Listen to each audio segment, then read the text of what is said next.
Zionism is such a powerful force in this country that any president, any conceivable president in the foreseeable future, just simply can't take it on directly. He just can't. How do we know? Nobody's tried. Nobody, I just feel it's hard for me to imagine that it's still that powerful. I sometimes feel like Zionism is similar to the deep state. We never really were kind of aware of it. There was people on the fringe chattering about it, 10 years ago. And then when Trump came along, we started to really see the deep state. And that's what brought down the deep state. And I kind of feel like that's what's happening now with Zionism and in Israel. A lot of people were just kind of just superficially aware of what was happening there. They don't really pay attention. It's like, oh yeah, they're throwing a lot of rocks and shooting rockets at each other. They're a little crazy. And now what's happened since October 7th, the reaction is it's just been going on so long that it's hard for people to look away.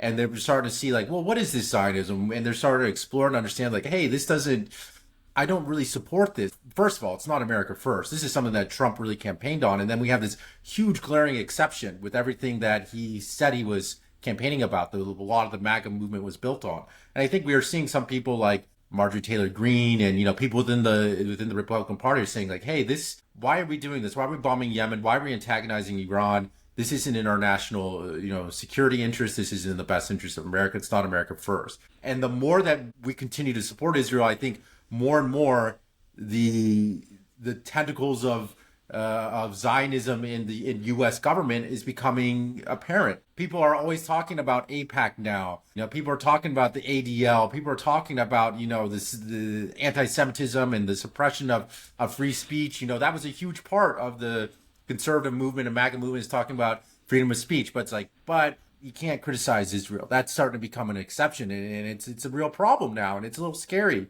The longer that this goes down, more and more people are becoming disenchanted with the concept of Zionism and an Israel first foreign policy. So I think someone should try. I think the next president, someone should try that platform and see if it works.